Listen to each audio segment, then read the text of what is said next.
pagi, perkenalkan, nama saya Sri Rahma Friani. Saya adalah dosen Prodi Kebidanan Fakultas Kesehatan Universitas Evarina.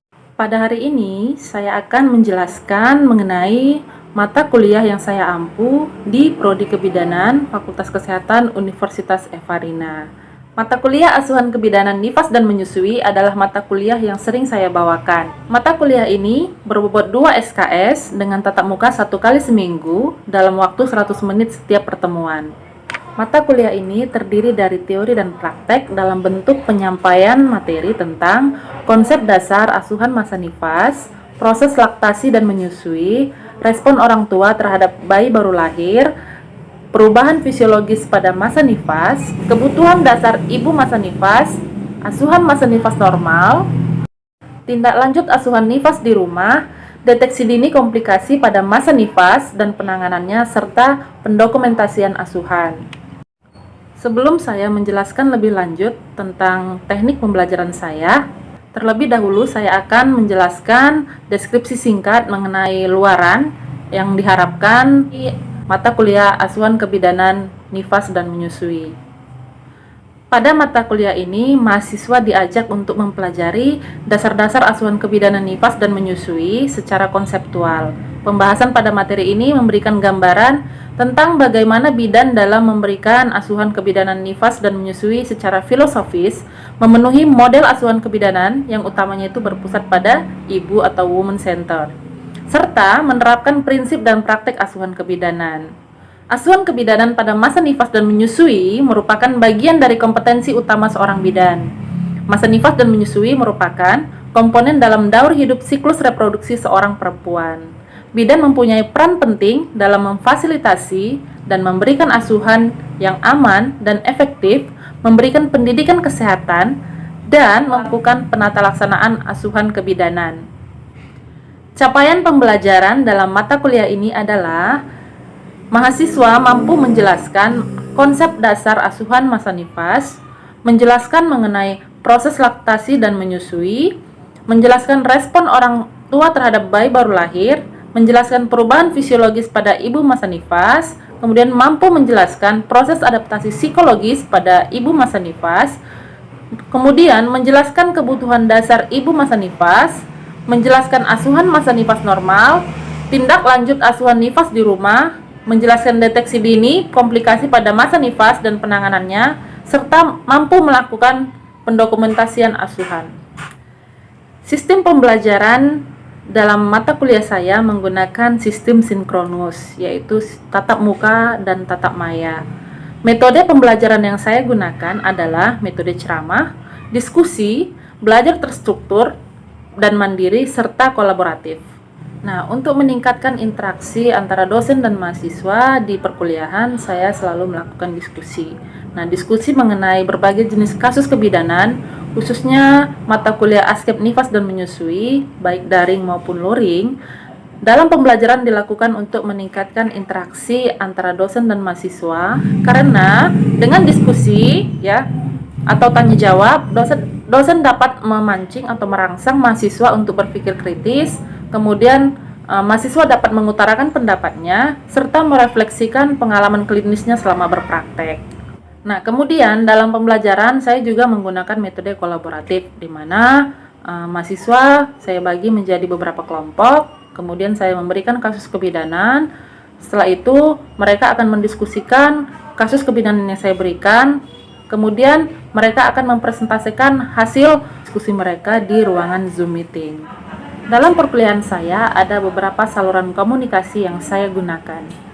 Yang pertama, di ruang perkuliahan saya selalu mengajak mahasiswa untuk berperan aktif dalam bertanya, atau mengutarakan isu-isu ataupun pengalaman mereka yang pernah mereka dapatkan di lahan praktek. Yang kedua, menggunakan media WhatsApp sebagai sarana diskusi di luar kelas. Nah, yang ketiga, saya menggunakan Google Classroom untuk berdiskusi dengan mahasiswa dan untuk memberikan tugas-tugas, serta memberikan feedback atas tugas yang sudah mereka kerjakan. Penilaian terhadap hasil pembelajaran didasarkan pada kuis, tugas-tugas, baik tugas individu ataupun tugas kelompok, nilai ujian tengah semester, ujian akhir semester, dan nilai presensi perkuliahan. Sebelum perkuliahan dimulai, saya akan menyampaikan kontrak perkuliahan sehingga ya prinsip-prinsip penilaian hasil pembelajaran itu dapat diwujudkan secara adil dan transparan. Sehingga mahasiswa tahu lebih awal mengenai bobot penilaian terhadap hasil pembelajaran sehingga mahasiswa dapat mempersiapkan strategi pembelajaran supaya mereka mendapatkan nilai kelulusan yang memuaskan. Berikut adalah skema penilaian yang saya sampaikan kepada mahasiswa. Selanjutnya, saya akan memberikan cuplikan pengajaran saya pada kuliah asuhan kebidanan masa nifas dan menyusui menggunakan media Zoom Meeting.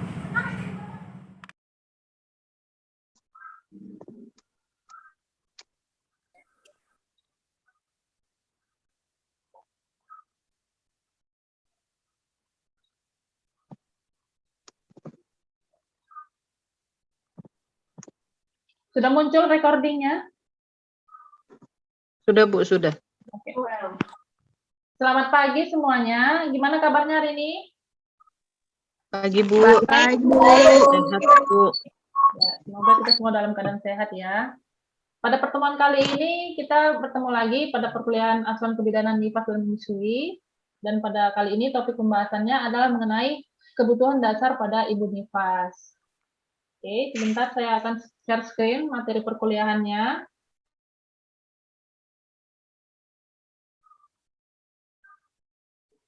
Sudah kelihatan? Sudah muncul di tampilan masing-masing? Sudah, Bu. Sudah, Bu. Oke, baik. Nah, jadi kali ini topik pembahasannya adalah tentang kebutuhan dasar ibu pada masa nifas. Ya. Jadi diharapkan setelah mengikuti perkuliahan ini, mahasiswa mampu menjelaskan kebutuhan nutrisi dan cairan pada ibu nifas, menjelaskan manfaat ambulasi dini, menyebutkan waktu dan manfaat melakukan eliminasi yang benar, menjelaskan kebutuhan kebersihan diri pada masa nifas, menjelaskan kebutuhan istirahat pada masa nifas, dan menyebutkan waktu yang diperbolehkan untuk melakukan hubungan seksual pada masa nifas. Ya. Nah, masa nifas itu sendiri adalah kan masa dimulai dari lahirnya plasenta sampai dengan pulihnya alat-alat kandungan seperti sebelum hamil ya, dan kira-kira berlangsung kurang lebih selama 6 minggu. Jadi pada masa nifas ibu akan mengalami banyak kehilangan darah ataupun perlukaan pada proses persalinan, sehingga untuk proses pemulihan ibu memerlukan beberapa dukungan ya, seperti kebutuhan nutrisi, ya, kebutuhan cairan, kebutuhan ambulasi, ya, kebutuhan istirahat, kebutuhan kebersihan diri, dan kebutuhan seksual. Nah, kita akan bahas satu-satu dulu ya dari kebutuhan nutrisi dan cairan. Jadi pada ibu nifas ya, ibu nifas itu memerlukan tambahan kalori setiap harinya itu sebanyak 500 kalori per hari. Ya. Jadi kalau kita misalnya kebutuhan harian kita 2.200 kalori, kalau pada ibu nifas ya harus ditambahi jadi 2.700 kalori per hari. Nah, kemudian diet pada ibu nifas itu harus berimbang ya untuk mendapatkan sumber tenaga ya, sumber protein, mineral, dan vitamin. Kita ketahui sumber tenaga itu bisa didapatkan dari gandum, ya, beras, jagung, ubi-ubian, ya. Kemudian sumber protein, ya, sumber protein ini bisa kita dapatkan dari protein hewani dan nabati, ya.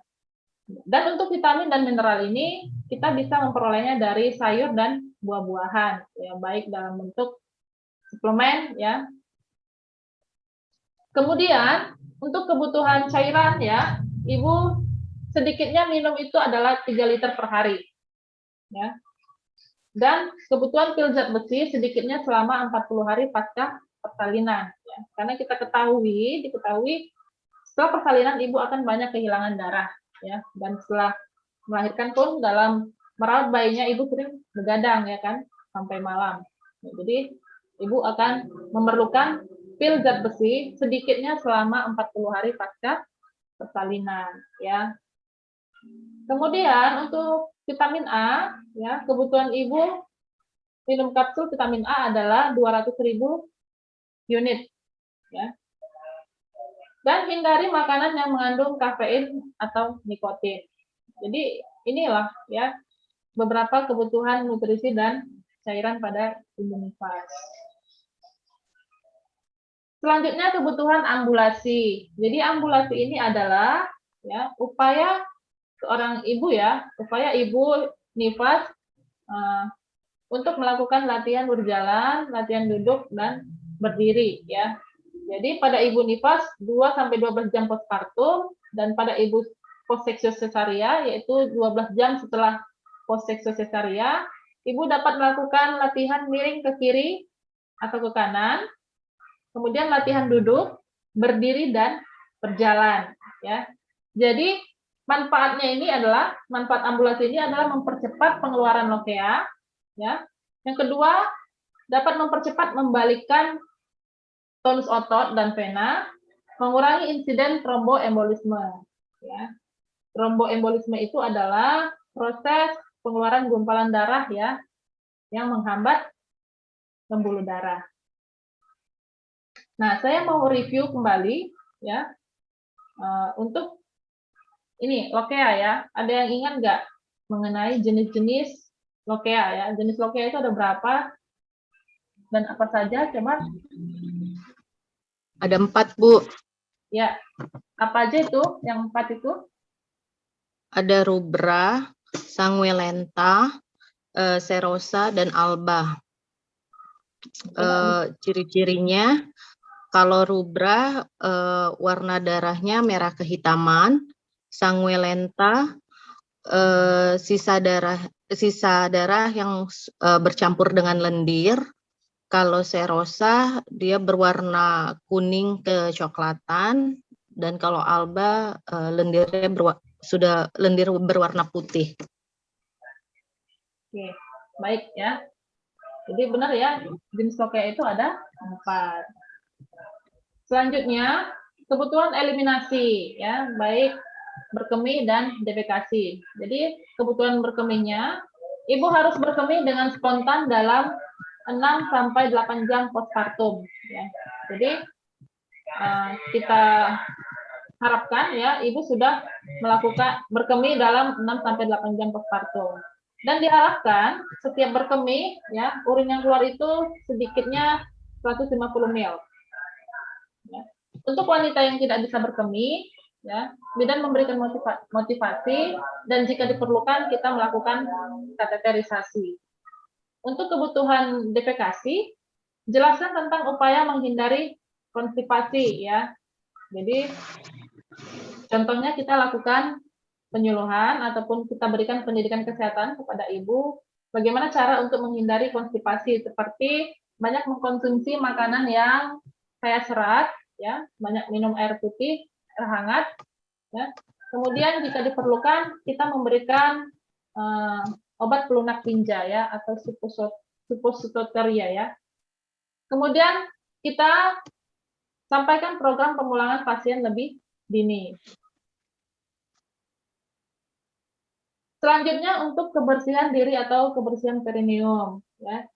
Jadi kita sebagai bidan harus menjelaskan pentingnya kebersihan tubuh, kebersihan pakaian, kebersihan tempat tidur dan lingkungan pada ibu nifas ya. Kemudian ajari ibu nifas cara vulva hygiene yang benar ya. Jadi cara vulva hygiene yang benar itu ya kita membersihkan vulva dari arah depan ke belakang ya supaya tidak membawa bakteri ya yang bisa menyebabkan infeksi. Kemudian anjurkan ibu ganti pembalut itu minimal 2 kali sehari. Ya. Kemudian sarankan untuk tidak menyentuh luka episiotomi. Dan pada ibu yang menyusui ya kita motivasi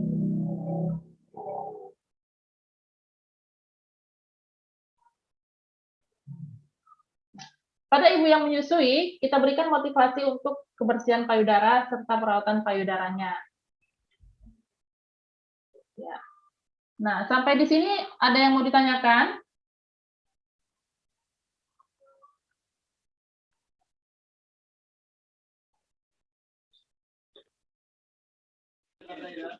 Bu, izin bertanya, Bu. Ya, silakan.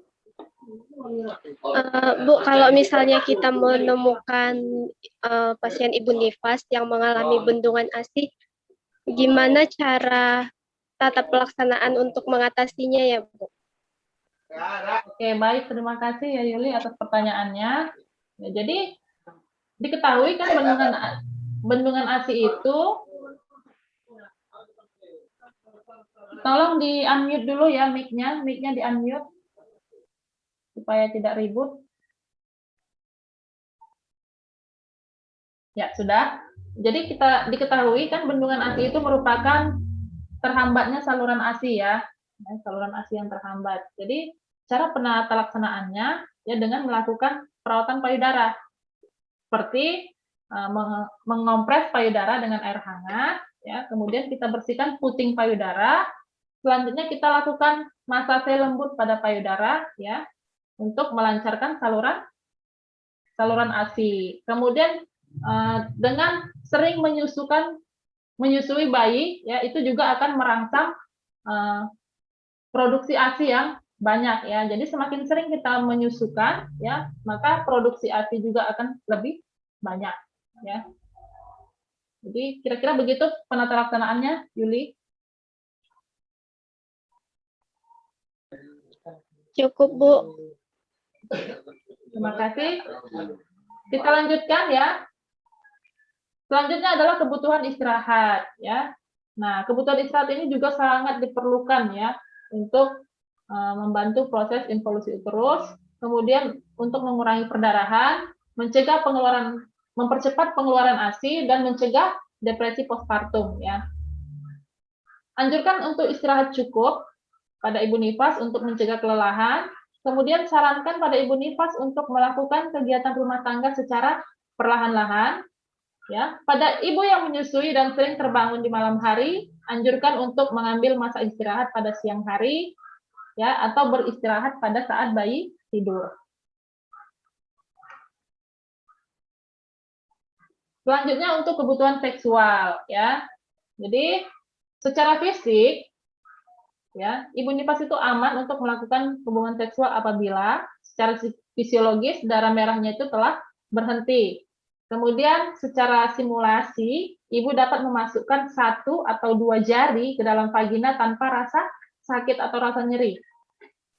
Ya. Kemudian involusi uterus ini kan berlangsung kurang lebih 6 minggu, maka tidak dianjurkan untuk melakukan hubungan seksual sampai dengan minggu ke-6 postpartum, ya. Nah, dan untuk kebutuhan KB, ya, ibu nifas dapat segera memakai kontrasepsi segera setelah melahirkan, ya. Tujuannya untuk mencegah kehamilan, ya. Namun keputusan itu tergantung pada pasangan yang bersangkutan.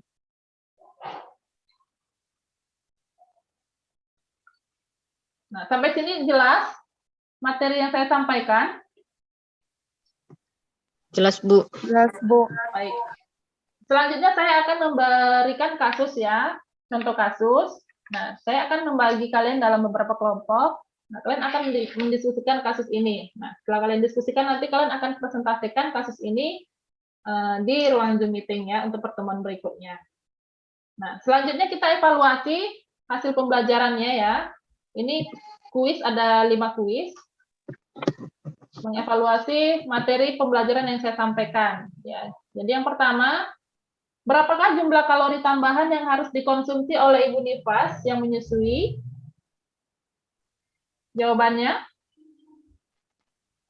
C, 500 kalori. Ya, betul, 500 kalori ya.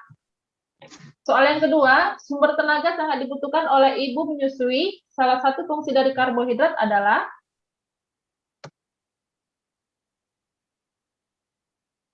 C, proses pembakaran tubuh. Ya, proses pembakaran tubuh. Yang ketiga, yang bukan merupakan manfaat dari pemberian vitamin A adalah? Bu. Iya, benar ya. Yang bukan manfaat dari pemberian vitamin A adalah mencegah pertumbuhan bayi. Yang keempat, salah satu fungsi penting dari ambulasi dini ini adalah? Jawabannya yang mana? A. Mempercepat pengeluaran lokea. Ya, mempercepat pengeluaran lokea. Dan yang terakhir nih, pengeluaran urin akan meningkat pada 24 sampai 48 jam pertama sampai sekitar hari kelima setelah melahirkan. Nah, ini terjadi karena apa? Jawabannya yang mana? Ini terjadi karena adanya B. proses. Proses involusi uterus. Iya, betul sekali ya. Oke, jadi sampai di sini materi yang saya sampaikan. Berikut referensinya, ya. Kira-kira ada yang mau didiskusikan nggak?